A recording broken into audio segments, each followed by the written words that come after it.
में धन संपदा मिल जाए, गाड़ी मिल जाए, इसके लिए लालायत मत हो।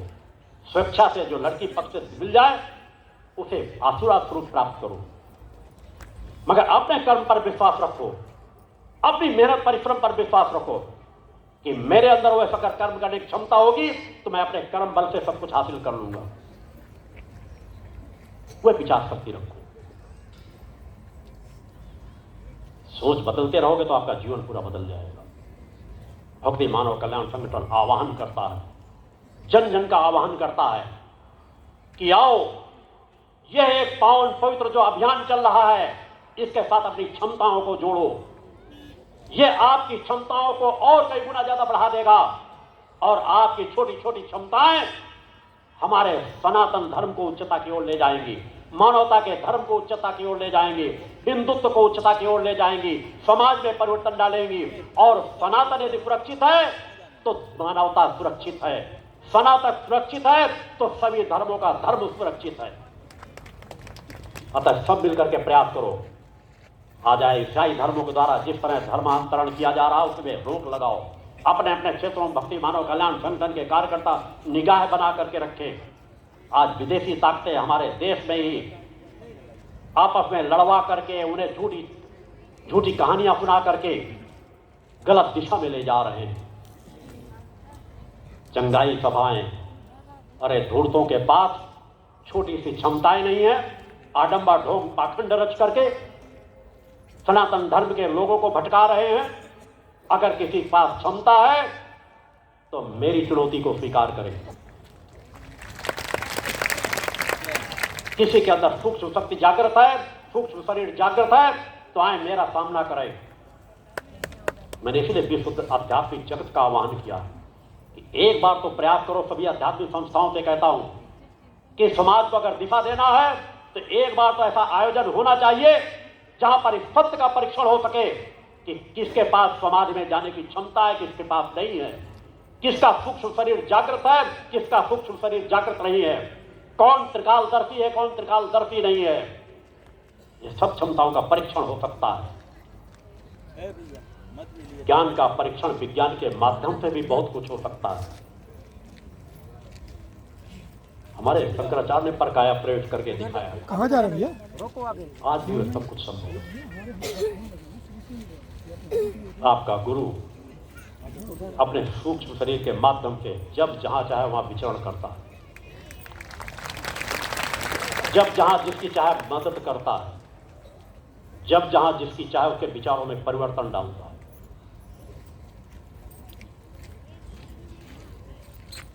इस गर्व और घमंड के लिए मेरी यात्रा को नजदीक से आकर देखो। तो चुनौती दी है कि आओ, समझो, देखो। जो हमारे ऋषियों मुनियों के पास था आज वो धरती पे मौजूद है, और जिसकी आंखें बंद होंगी उनकी आंखें भी समय के साथ में खोलता रहूंगा। भगवती मानव कल्याण संगठन को कोई सामान्य संगठन मान करके नजरअंदाज न करे। मेरे संगठन के कार्यकर्ताओं के कार्यों में टांग अड़ाने की कोशिश न करें, अन्यथा उनकी टांगें तोड़ना मैं जानता हूं। उनकी टांगें तोड़ने के लिए मुझे हाथ में हथियार लेने की आवश्यकता नहीं। मेरी चेतना तरंगे ही पर्याप्त है, मेरे चिंतन विचार ही पर्याप्त है। अतः मेरे संगठन के कार्यकर्ताओं के कार्यों में अवरोध न बने, ये उनके हित में हो। क्योंकि एक ऋषि की यात्रा है, उसे सामान्य यात्रा न माने। मैं सभी का कल्याण चाहता हूं, सभी का हित चाहता हूं। अन्यथा मैं अगर किसी को बनाना जानता हूं तो किसी को बिगाड़ना भी जानता हूं। हम सभी का सम्मान करते हैं, मगर मैं अपने शिष्यों को भी कभी किसी क्षेत्र में अपमानित होना भी नहीं देखना चाहता।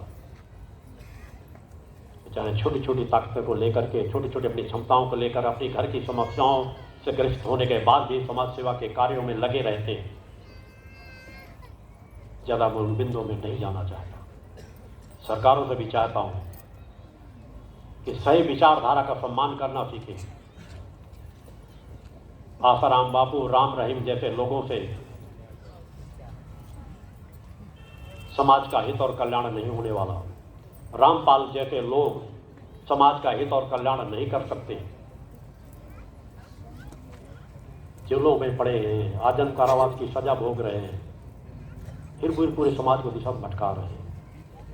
हरियाणा की बीजेपी सरकार राम रहीम को दामाद की तरह उसका सम्मान करती है। पैरोल के ऊपर पैरोल,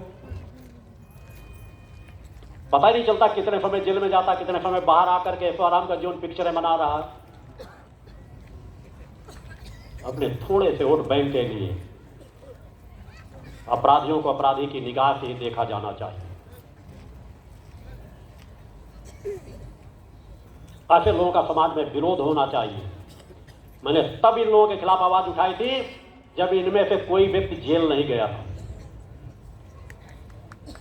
तब से मैंने कहा था इनका जीवन कैसा है, किस प्रकार से समाज को इनके ये गलत दिशा पे समाज को दे रहे हैं, जा रहे हैं। कबीर के नाम पे कोई भटका रहा है, देवी देवताओं को गालियां दे रहा है कि पुस्तकें रच करके रख दी गई है, कबीर ही परमात्मा है, कबीर ही ट्रस्ट का संचालन कर रहे हैं। अरे इस ट्रस्ट के संचालन करता माता भक्ति आदि शक्ति कितनी जगदम्बा है।